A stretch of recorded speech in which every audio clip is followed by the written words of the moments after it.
सर्वांना जय हरी। सुषमाताईंच्या संदर्भाने संपूर्ण सोशल मीडियामध्ये अनेक बाजूनी चर्चेचं उधाण आलेलं आहे। त्या संदर्भामध्ये काही भूमिका विशद केली पाहिजे किंवा काही लोकांचा फारच आग्रह असल्यामुळे एक भूमिका घेऊन आपल्या सगळ्यांच्या समोर येतो आहे। सुषमाताई अंधारे कुठे चुकल्या हा प्रश्न घेऊन मी आपल्या समोर आलेलो आहे। कारण महाराष्ट्रामध्ये धर्मचिकित्सेची फार पुरातन प्राचीन परंपरा आहे आणि ती नामांकित लोकांनी चालवलेली आहे। पहिल्यांदा मी वारकरी परंपरेतून एक उत्तर देणं महत्त्वाचं समजेल की प्राणी मात्रांमध्ये सुद्धा ईश्वर पाहणारी वारकऱ्यांची परंपरा आहे। कुत्र्या मांजरांमध्ये सुद्धा ईश्वर पाहणारी वारकऱ्यांची परंपरा आहे। त्यामुळे एका राजकारणी व्यक्तीला कुत्रे म्हणून हिणवणे, तिचा द्वेष करणे, तिरस्कार करणे, अर्वाच्य भाषेमध्ये बोलणे हे अत्यंत निंदनीय आहे। हे वारकरी परंपरेत बसत नाही। एखाद्या स्त्रीला कुत्रे म्हणणं हे कोण्याही जीवाचा न घडो मत्सर वर्म सर्वेश्वर पूजनाचे असं म्हणणाऱ्या तुकोबारायांच्या ज्ञानोबारायांच्या वारकरी परंपरेमध्ये हे बसत नाही। त्यामुळे कुत्री म्हणून केलेली निंदा नालस्ती अत्यंत निषेधार्ह आहे। त्यामुळे या गोष्टींचा कुण्या कीर्तनकार महिलेने केलेल्या गोष्टीचा मी निषेध करत आहे। सगळ्यात महत्त्वाचा प्रश्न असा आहे की वारकरी परंपरा ही धर्मचिकित्सा करणारी परंपरा आहे आणि वारकरी परंपरेमध्ये सगळ्या संतांनी अवडंबरावर, कर्मकांडावर, टोकाच्या भूमिकांवर वेळोवेळी प्रश्न विचारलेले आहेत। प्रश्न उपस्थित करणे, विज्ञानाच्या तर्काच्या कसोटीवर प्रश्न उपस्थित करणे हे वारकरी परंपरेचं पूर्वीपासूनचं ब्रीद राहिलेलं आहे। फुले शाहू आंबेडकरांच्याही अगोदर संत चळवळीने फार मोठे प्रश्न उपस्थित करून ठेवलेत, विचारून ठेवले। त्या प्रश्नांची उत्तरं कुणालाही देता आलेली नाहीयेत।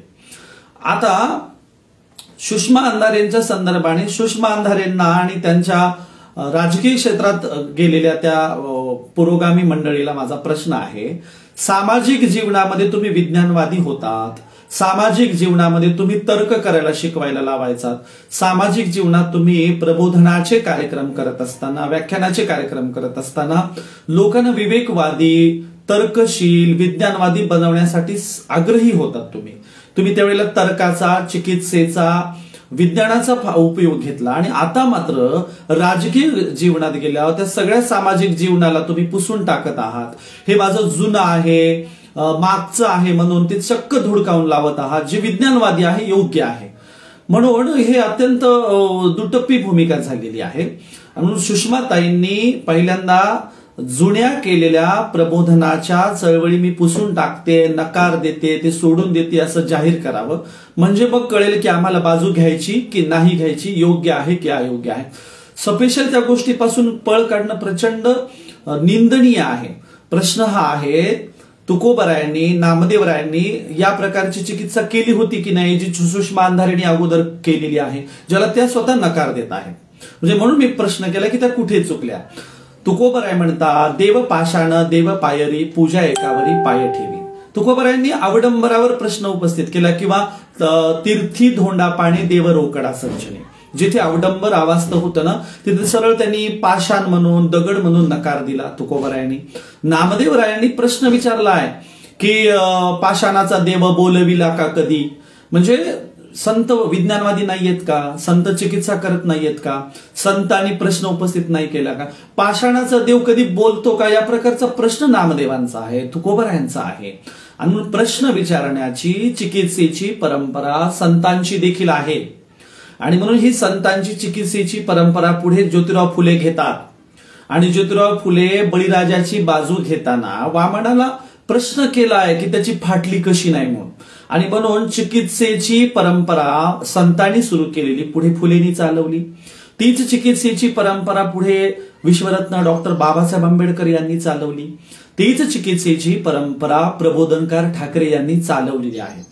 भिक्षुकशाहीचे बंड तुम्ही आवर्जून वाचा। मी आता त्यातले उतारे घेणार नाही कारण ते फारच झोंबेल ते सगळं बोलल्याच्या नंतर, ते चर्चेच्या क्षेत्रात आहे ना। तर खरं तर वैचारिक विज्ञानवादी लोकांनी प्रबोधनकार ठाकरे यांचं भिक्षुकशाहीचे बंड आवर्जून वाचलं पाहिजे।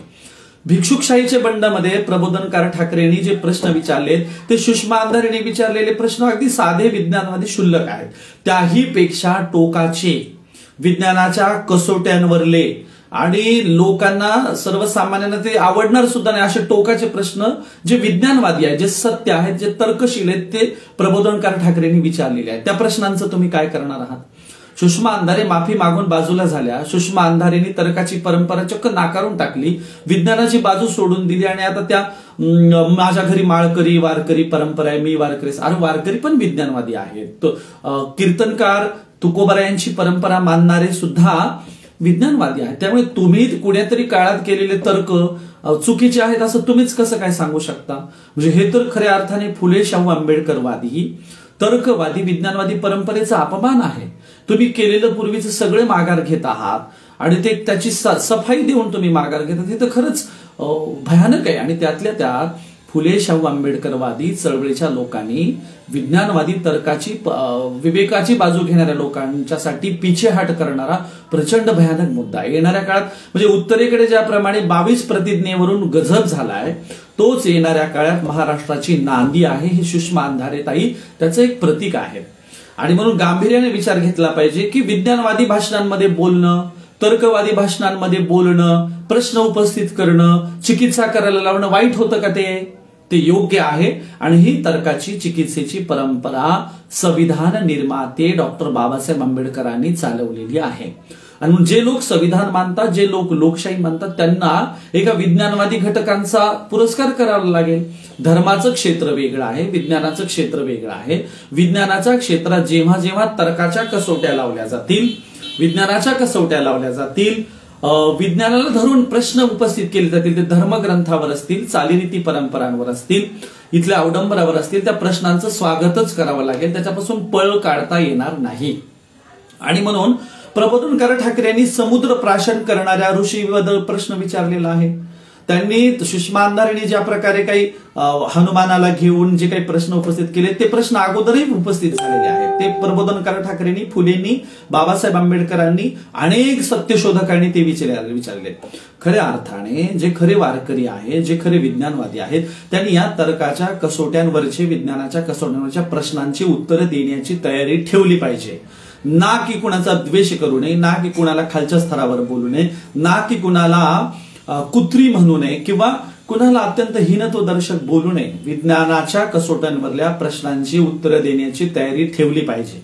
आणि म्हणून खऱ्या अर्थाने 18व्या शतकानंतर जो विज्ञानाचा सर्वोच्च विकास झाला, त्या विज्ञानाच्या विकासानंतर अनेक गोष्टी ज्या अवडंबर आहेत ते धुडकावून लावलं गेलं आणि इथून पुढे सुद्धा ते लावलं जाणार आहे.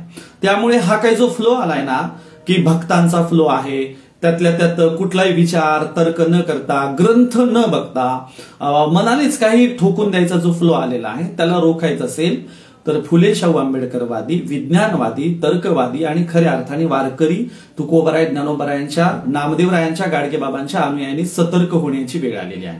आणि या अनुयायांनी विचारलं पाहिजे की आम्हाला प्रश्न करण्याचा अधिकार नाहीये का? आम्हाला तर्क उपस्थित करण्याचा अधिकार नाहीये का? आम्हाला विज्ञानाच्या कसोट्यांना घेऊन प्रश्न उपस्थित करण्याचे अधिकार नाहीयेत का? तर ते आहेत. आणि ही परंपरा आहे. सुषमाताईंनी बोलताना वारकऱ्यांची जी उदाहरणं दिली, संतांची दिली, ती बरोबर आहेत. पत्रकार परिषदेत त्यांनी जे काही सांगितलं ते बरोबर आहे. त्यांनी माफी मागितली, ठीक आहे, तेही बरोबर आहे. पण त्यांनी एक बाजू मात्र लपवली, जी येणाऱ्या काळामध्ये प्रचंड नुकसानदायक ठरणार आहे. ती आहे विज्ञानाची, तर्काची, फुले शाहू आंबेडकरवादाची बाजू त्यांनी मांडलीच नाही, जे किती अमानवी आहे, जे किती खेदजनक आहे. ज्यातून तुमचा विकास झाला, ज्यातून तुम्ही तर्कवादी बनलात, ज्यातून तुम्ही विज्ञानवादी बनलात, ज्याने तुम्हाला इथपर्यंत राजकीय करिअर बहाल केलं, ती बाजूच तुम्ही चक्क नाकारली. खरं तर तुम्ही 22 प्रतिज्ञांचा हवाला द्यायला हवा होता. तुम्ही रिडल्स इन हिंदुइझमचा हवाला द्यायला पाहिजे होता. तुम्ही फुलेंचा हवाला द्यायला पाहिजे होता.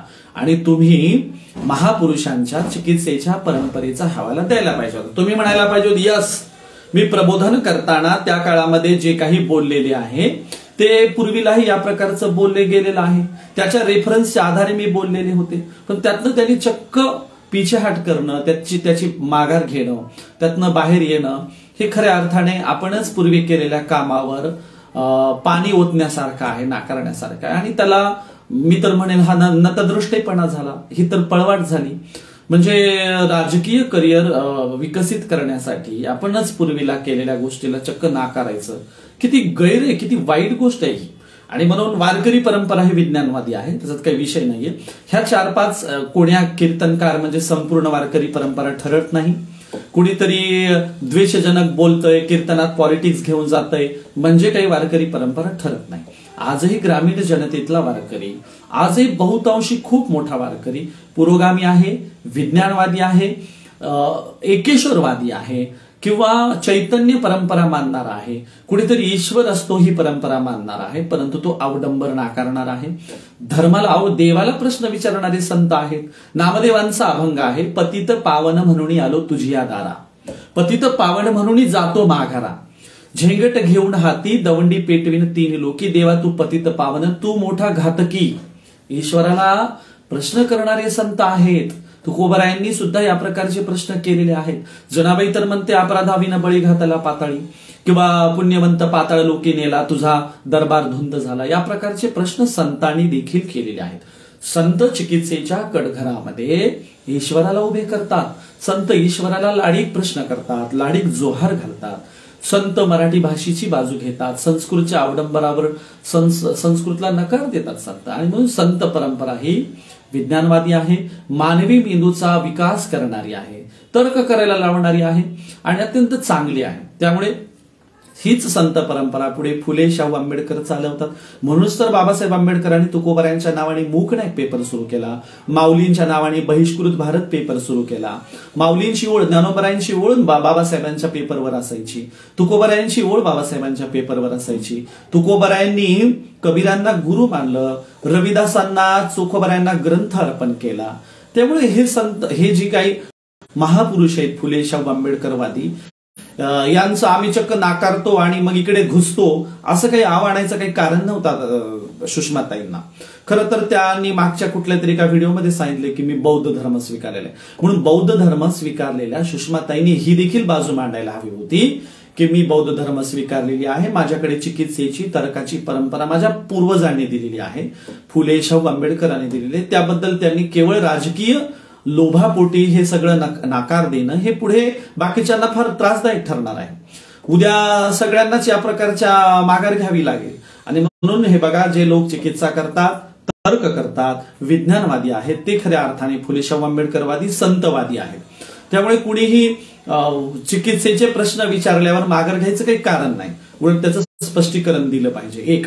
दुसरं, जे लोक या प्रकारचा सुषमाताईंवर तुटून पडतायत त्या लोकांनी प्रबोधनकार ठाकरे यांच्या पुस्तकांवर बंदी घालायचा प्रयत्न करून बघावा, ती बंदी आणता येते का. त्यांनी फुलेंच्या संदर्भात भूमिका घेऊन बघावी.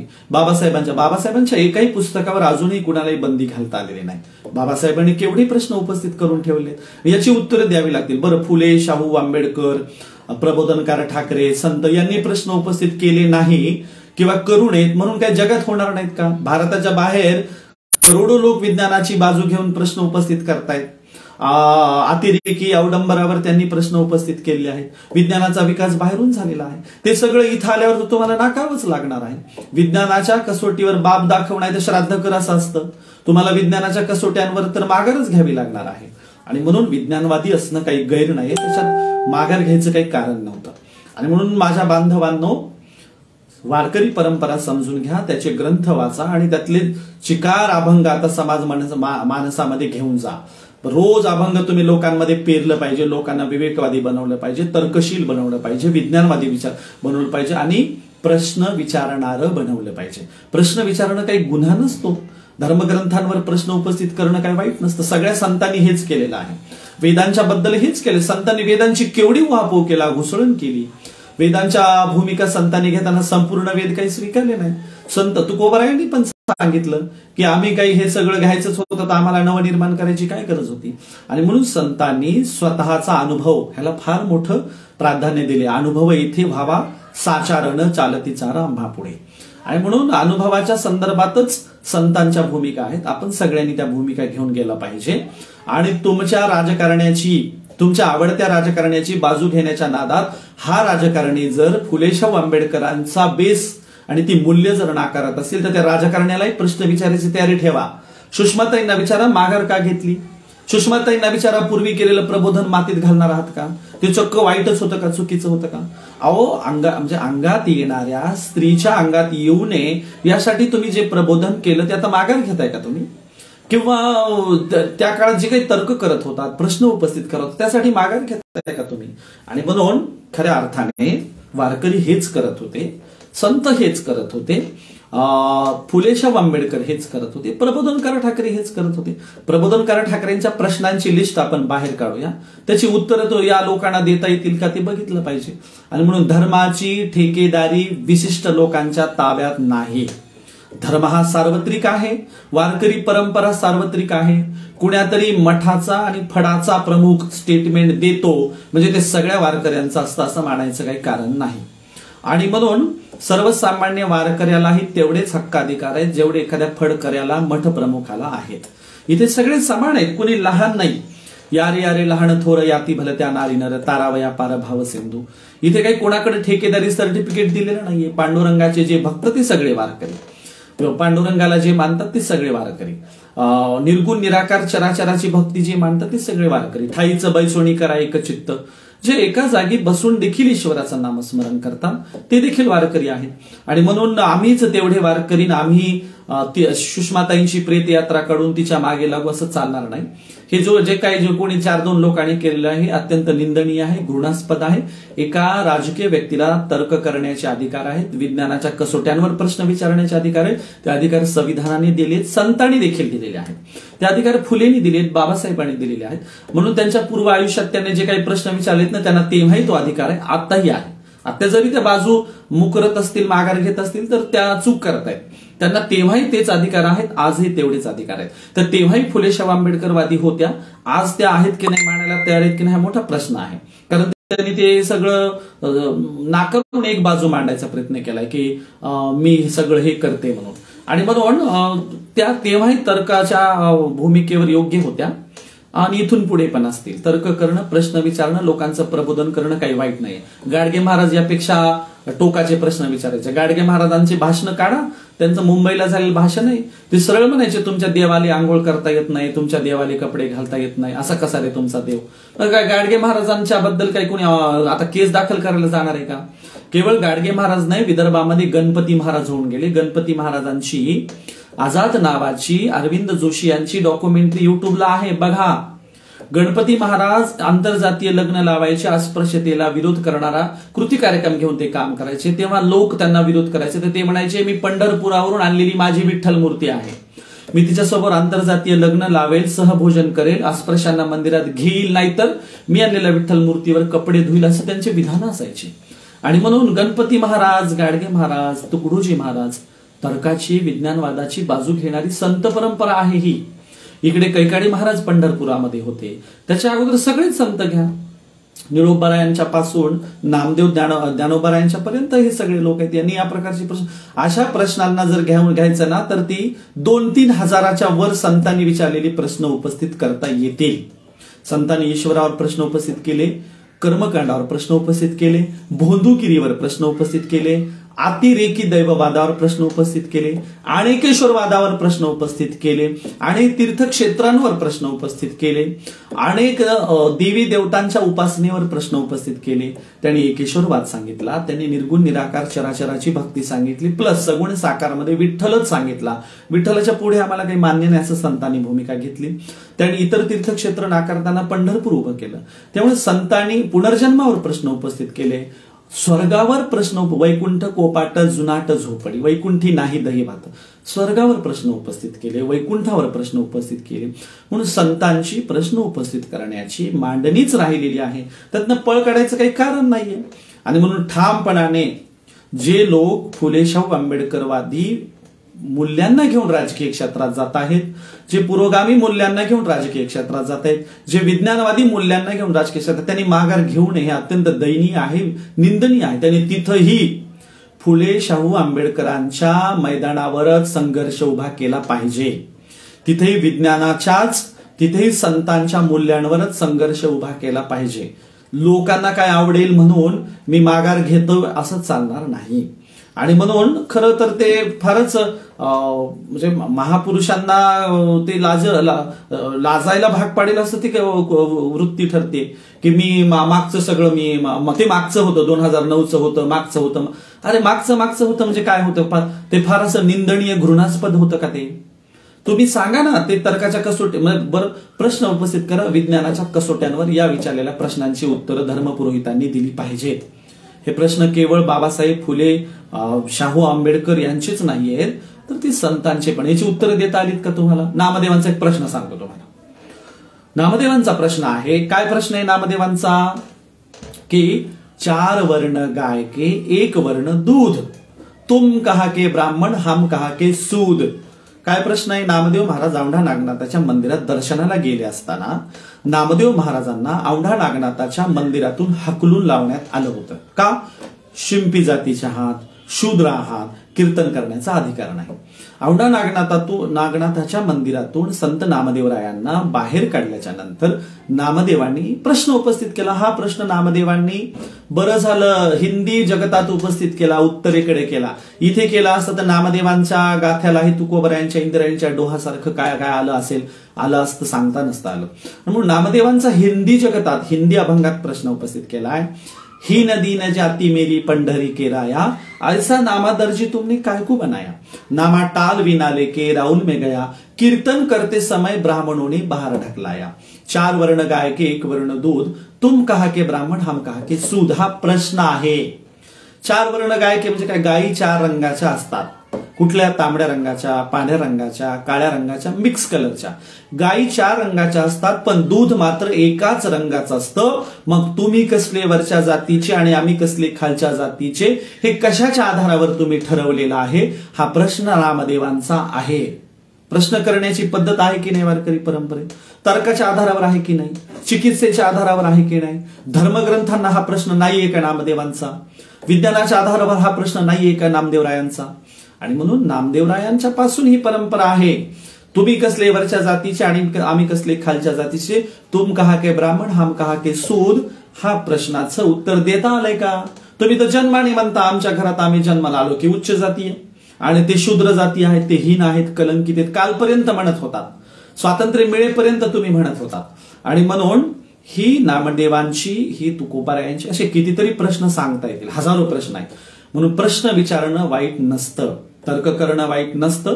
ह्याच्यासाठी आता मुदभेड होणारे मोठं द्वंद्व घडून येणार आहे महाराष्ट्रात. खरं तर या अर्थाने या बाजूनी चर्चाही घडते, फार चांगली बाब आहे. कळेल तरी कोण विज्ञानवादी, कोण खरं संतांच्या विचारांचं, कोण महापुरुषांच्या विचारांचं कळेल तरी. आणि म्हणून खऱ्या अर्थाने ही चर्चा होऊ द्या, ही घुसळण होऊ द्या. मग संत चळवळीचे लोक पुस्तकं वाचतील, गाथा वाचतील, मग कळेल संत किती जगाचा पुढचा विचार करणारे संत होते, किती मानवतावादी संत होते. आणि म्हणून कोण्याही जीवाचा न घडो मत्सर वर्म सर्वेश्वर पूजनाचे असं सांगणाऱ्या तुकोबरायांच्या परंपरेत आत्यंतिक टोकाचा नकारात्मक द्वेष करणं अमानवी आहे, घृणास्पद आहे, निंदनीय आहे. आणि म्हणून जे कोणी संतांच्या नावाने इतर कुणाचा द्वेष करत असेल त्याचा आम्ही निषेध करत आहोत. वारकरी परंपरेमध्ये केवळ एकाच धर्माचे लोक आहेत का? तुकोबरायांच्या टाळकऱ्यांमध्ये लिंगायत टाळकरी होते आणि लिंगायत धर्म तुम्हाला माहिती स्वतंत्र धर्म आहे, बसवाणांचा आहे. म्हणून वारकरी परंपरेत लिंगायत धर्मीय पण आहेत. मनमथ स्वामी जे आपल्या बीडला लागून कपिलधारचे होते, ते मनमथ स्वामी पंढरपूरला गेले असताना वारकऱ्यांची त्यांची एकेश्वरवादावर, निर्गुण निराकार चराचराच्या भक्तीवर फार मोठी महाडिबेट झालेली आहे. त्या काळात वारकऱ्यांनी मनमथ स्वामींना जगद्गुरु पदवी बहाल दिलेली आहे. म्हणून मनमथ स्वामी हे लिंगायत आहेत, तरी वारकऱ्यांमध्ये प्राणप्रिय आहेत. वारकऱ्यांनी त्यांना स्वागत केलं पंढरपूरला आल्यानंतर. त्यामुळे वारकऱ्यांमध्ये लिंगायत असू शकतात, वारकऱ्यांमध्ये बौद्ध असू शकतात. आमच्याकडे अनेक बौद्ध वारकरी कीर्तनकार महिला आमच्याकडे आहेत. त्यामुळे वारकरी बौद्ध असू शकतात, वारकरी लिंगायत असू शकतात, वारकरी जैन असू शकतात, वारकरी महानुभव असू शकतात, वारकरी अन्य धर्माचे सुद्धा असू शकतात. जसं की शीख संप्रदायाचे, शीख धर्मीयाचे बांधव नामदेवरायांच्या दर्शनाला नरसीला येतात की नाही? म्हणून एक शीखांची मोठी शाखा नामदेवांना वारकरी परंपरेला मानते की नाही? त्यामुळे शीख देखील वारकरी असू शकतात. त्यामुळे वारकऱ्यांचा मक्ता आमच्याकडेच आणि वारकरी म्हणजे हिंदू धर्म असं कोणी बंदिस्त करायचा प्रयत्न बिलकुल करू नये. वारकरी ही बृहद संकल्पना आहे, व्यापक संकल्पना आहे, मोठी संकल्पना आहे, सगळ्यांना घेऊन जाणारी संकल्पना आहे, सगळ्यांना सामावून घेणारी संकल्पना आहे. आणि इथे सगळे शैव, वैष्णव, नाथ, लिंगायत, बौद्ध सगळी परंपरा विठ्ठलामध्ये सामावलेली आहे. त्याची मक्तेदारी, ठेकेदारी विशिष्ट परंपरेच्या विशिष्ट अवडंबर सांगणाऱ्या लोकांकडे बिलकुल नाही. त्यामुळे सुषमाताई अंधारे वारकरी आहेत, डॉक्टर बाबासाहेब आंबेडकर वारकरी आहेत, आणखीन कोण म्हणतात, ज्योतिराव फुले वारकरी आहेत, सत्यशोधक वारकरी, मुकुंदराव पाटलांचं विठोबाची शिकवण नावाचं पुस्तक आहे. म्हणून अनेक लोक वारकरी आहेत. म्हणजे विज्ञानवादी लोक वारकरी नसतात का? असतात ना. आणि म्हणून विज्ञानवादी, प्रश्न विचारणारे, तर्क करणारे पुरोगामी लोक सुद्धा वारकरी असू शकतात. जे लोक बाबासाहेबांना मानतात आणि जे लोक फुलेंना मानतात ते सगळे वारकरी आहेत. का? तर बाबासाहेबांनी संतांना मांडलेलं आहे, फुलेंनी संतांना मांडलेलं आहे. बाबासाहेबांनी मूक नायक पेपर चालवला. तुकोबरायांच्या मुक्यांच्या संकल्पनेतले नायक खऱ्या अर्थाने बाबासाहेब झाले. जो तुकोबरायांचा आवाज दाबला गेला होता. तुकोबराय काय म्हणाले ते, घोकाव या अक्षर मज नाही अधिकार. इथे कुणब्याच्या, मराठ्याच्या घरात जन्मलेल्या मोठ्या म्हणजे महाजनाच्या घरात जन्मलेल्या व्यक्तीला जर तुम्ही अक्षर घोकू देत नसाल तर गावगाड्यात अस्पृश्यांचे किंवा भटक्या मुक्तांचे किंवा आदिवासींचे काय हाल असतील.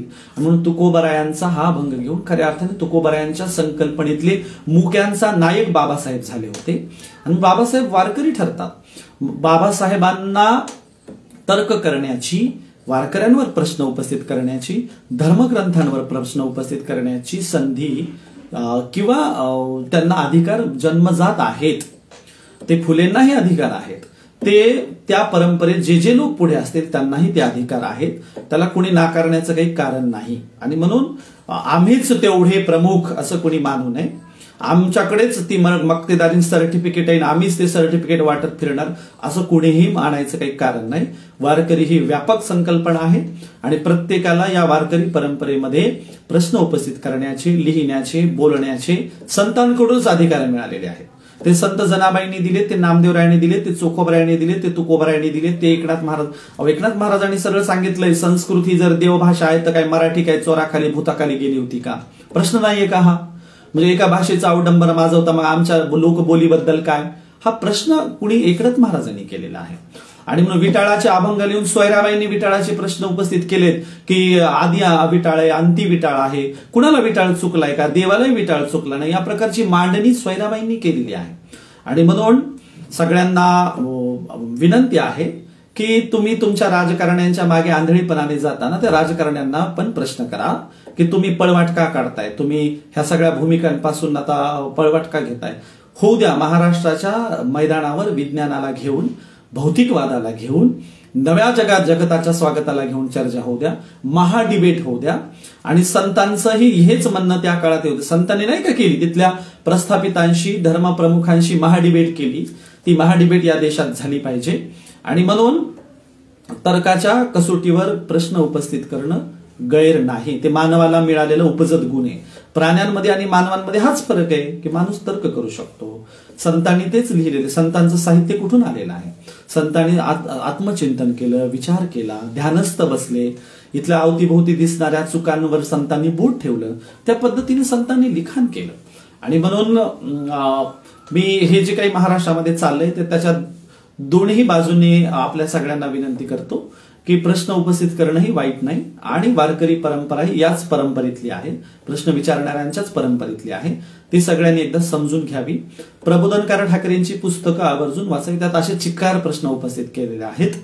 बाबासाहेबांनी तेच केलेलं आहे. बाबासाहेबांचं कोणतंही साहित्य कुणालाही नाकारण्याची अजूनही हिंमत झालेली नाही. इथून पुढे पण ते कोणाच्याही बापाच्या बस की बात नाही की हे पुस्तक आम्ही बंद करू, दाखवू म्हणून. कारण तो जगाचा महाज्ञानी माणूस आहे. आणि म्हणून प्रश्नांच्या पासून कुणीही पळ काढू नये. ज्यांना वाटतं की आम्ही वारकरी आहोत, आम्ही ठेकेदार आहोत, त्यांनी या प्रश्नांची उत्तर द्यावीत ना. माझं म्हणणं काय, द्वेषजनक बोलण्याऐवजी, तिला दिसेल तिथं मारू म्हणण्याऐवजी, कुत्री म्हणण्याऐवजी त्या प्रश्नांची उत्तर तुम्ही द्यावी. ते एकडे त्याचं उत्तर द्यायचा प्रयत्न केला नाही. समजा ठीक आहे, मायथॉलॉजी आहे, मिथक आहे, त्यांना सांगावं ताई हे मिथक असतं, ताई या प्रकारचं उत्तर त्यातनं काढावं लागतं. काही माहिती नाही. कोणी अजूनही तुम्हाला सांगतो, सुषमा अंधारेंच्या एकाही प्रश्नाचं उत्तर कुणीही अजून दिलेलं नाही. ज्यांना खरंच त्या सुषमा अंधारे चुकल्या वाटतायत ना, त्यांनी घ्यावा ना, पुढाकार घ्यावा, दंड थोपटून पुढे यावं आणि धर्मग्रंथाच्या धर्मचिकित्सेच्या या ठिकाणी आमच्या भूमिका इथे मांडून मी थांबतो. धन्यवाद.